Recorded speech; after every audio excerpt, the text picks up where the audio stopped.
Merhaba sevgili hanımlar. Geçenlerde bir elbise kalıplarını kumaşa yerleştirme videomuzu çekmiştik. Ama hafta sonu girmişti araya. Dersimiz bitmişti. Kesimimizi tamamlayamamıştık. Şimdi Nurten Hanım kesecek ve aşamalarını paylaşacağız. Kesimimizi yaptık. İşaretlerimizi alıyoruz. Hangi işaretlerimizi alıyorduk? Ön kol işaretimiz ve aynı zamanda kol takma işaretimiz olan koldaki işaretimizi, kol ortamızı aldık. Buradaki kol işaretini direkt şuraya taşıdık. Şimdi Nurten Hanım ve ben biraz dalgın insanlar olduğumuz için aslında sizin de yapmanız gerekiyor. Ön kupların üzerine özellikle ön diye yazacak ki parçaları birleştirirken bu neymiş bu neymiş diye düşünmeyelim. Arka ortası zaten kumaş katındaydı. Bu arka ortasına iki yanına kuplar yerleşecek. Önün iki yanına kuplar yerleşecek. Hiçbiriniz de söylemiyorsunuz ki hocam arka kupun kol oyuntusunu kesmemişsin. Kestik deyip duruyorsun bize. Gördüğünüz gibi unutuluyor. Elimizi kalıbın üzerine koyarak. Evet ve köşeleri gördüğünüz gibi çok güzel bir dönüş yaptı Nurten Hanım orada. 90 derecelik bir dönüş. Bakın şekli hiç bozulmuyor. Yuvarlatarak dönmedi köşeyi. Şimdi yuvarlatma yapıyor. Kolu da yaptık. İşaretlerimizi de aldık. Şimdi ne yapacağız? İlk önce biz bu tip çalışmalarda overlock çekiyoruz. Overlock'umuzu çekeceğiz. Overlock'larımızı çekiyoruz. Parçalarımızın overlock'ları tek tek çekiliyor. Şöyle gösterelim. İşaretlerimiz silinmesin bu arada. Evet. Şimdi Nurten Hanım ne yapıyor? Nurten Hanım arka bedene arka yan kupları birleştirecek, dikecek. Ara ütülerini yapacak. Ondan sonra ön kupları birleştireceğiz. Yan dikişlere cep çalışması yapacağız. Evet, başlayalım.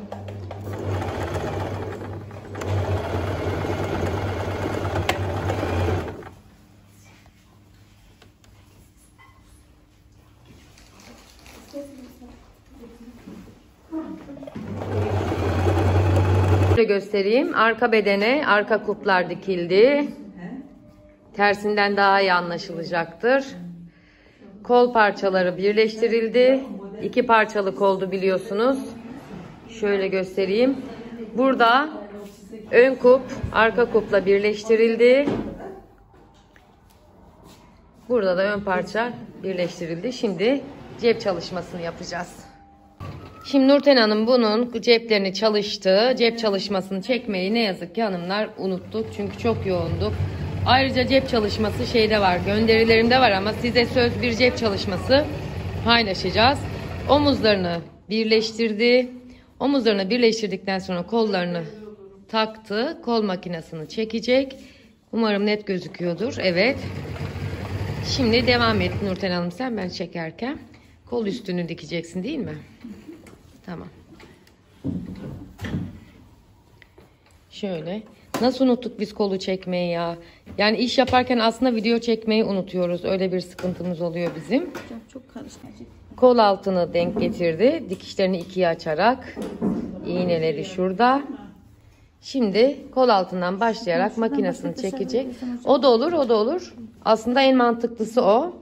Kol altından başlayıp kol ucuna doğru, kol altından başlayıp etek ucuna doğru dikecek.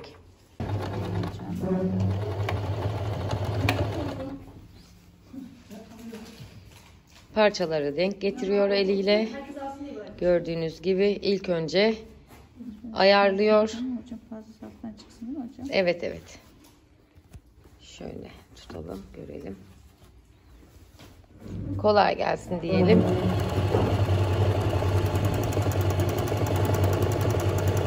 Makinalarını çekti Nurten Hanım. Şimdi ara ütüsünü yapacak. Ara ütüsünün önemini biliyorsunuz. Ara ütüsü çok önemli. Ara ütüsü çok önemli.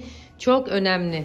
Şimdi ara ütüsünü yaparken de bir yandan hem dikişlerini kontrol edecek, hem iplerini kesecek, temizleyecek. Arada bir eksik gedik var mı? Onları yapacak. Daha sonra da cep torbalarını birleştirecek şu şekilde. Evet, ara ütüsü yaparken mutlaka dikişlerin ikiye açılıp ütülenmesi, yüzünden ve tersinden ütülenmesi gerekiyor.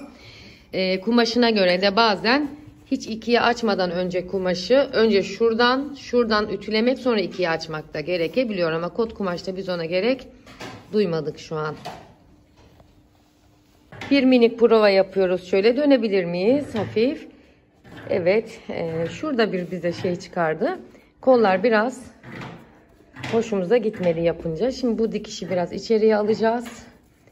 Ondan sonra tekrar kolu giyip provasını yapacağız. Böyle kalıplarda kumaştan kumaşa değişiklik olabiliyor biliyorsunuz. Biz bundan bir tunik dikmiştik. Böyle bir sorunla karşılaşmamıştık. Ama bunda şu an karşılaştık. Vatka da yapabiliriz ama biz vatkasız istiyoruz. O yüzden kolu biraz içeriye alacağız. Şimdi tabii daha yakayı da takmadık. Yakayı da takıp kolu tekrar öyle bakacağız ve düzelteceğiz. Şöyle bir şey kolda oluştu dedik ama belki de düzelecektir. Konuşamadım. Şimdi cep torbalarının makinesini çekecek, overlock'unu çekecek. Geriye ne kalıyor? Yaka. Yakayla fermuar kalıyor. Biz bunu ferace yapıyoruz. Bir de süslememiz var. Süslememiz de artık videonun sonuna, yarına sürpriz olsun. Çünkü bugün dersimiz bitmek üzere. Yarın devam edeceğiz bu çalışmaya. Kol boyumuzu da aldık giydiğimizde. Yakayı takıyoruz. Yakada hakim yakayı hazırladık. Şimdi bedenin ortasını buluyor. Omuzları denk getiriyor. Teknik olarak bu. Ortalayarak. Daima ortalayarak. Ortadan iki yana eşit dağıtarak. Ortaladı. Tam yakanın da ortasını bulmuştu zaten. Yakanın ortasını denk getirecek. Toplu iğnesini vereyim Nurten Hanım'ın. Bizde kuraldır, toplu iğneyi sivri ucundan tutarız ve top başını ele uzatırız. Siz de öyle yapın. Çünkü uzattığımız kişinin parmağına batma ihtimalini, daha doğrusu öğretmenin parmağına batma ihtimalini engellemiş olursunuz. Birleştiriyor yakayı. Şurası şöyle kalacak. Evet, şeye girecek. Feracenin fermuarına girecek. Şimdi dikeyim mi? Overlock'la birleştireyim. Diktikten sonra overlock da çekebiliriz. Tamam. Bunda iki yöntem var biliyorsunuz. Bir saniye Nurten Hanım, onu da göstereyim. Yapıyoruz. Yani overlockla birleştirip yakayı birlikte dikip overlock'unu takıyoruz. Yine mi geldim hocam? İğneleyerek yakamızı yerleştiriyoruz.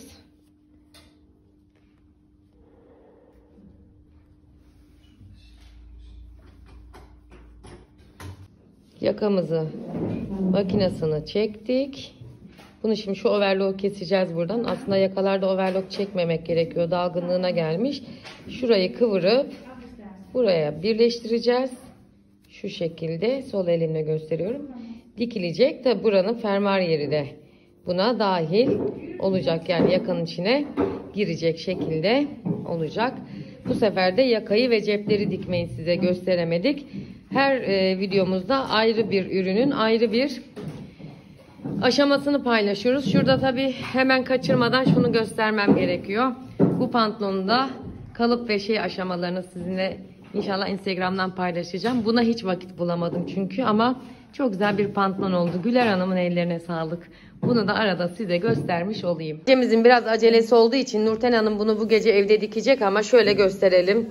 Bu aşamalarında başka bir feracede inşallah yaka, fermuar yeri ve kol ağzını sizinle paylaşırız. Ama biz böyle size bu kadara kadar tam bir Trakyalı gibi söyledim ama kuplu feracenin aşamalarını paylaşmış olduk. Yakada bir küçük düzeltilme yapılacağını görüyorum şu an videoda. Bitmişini inşallah sizinle yarın bitmiş haliyle paylaşmış oluruz. Feracemiz bitti. Şöyle bir yakınlaştırarak göstereyim. Fermuarını diktik. Böyle bir süsleme yaptık. Aynı süslemenin aynısını kola da yaptık. Etek ucumuz böyle. Şöyle geçiriyorum.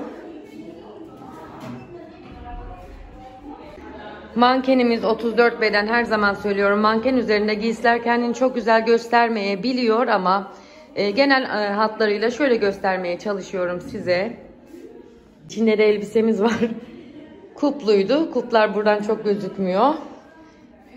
çok gözükmüyor olması da aynı zamanda doğru bir teknik kullanıldığı anlamına geliyor biliyorsunuz ki. Gayet güzel bir çalışma oldu. Bunun kesim aşaması da bir önceki videomuzda vardı. Herkese çok teşekkürler. Dikiş sınıfından sevgiler.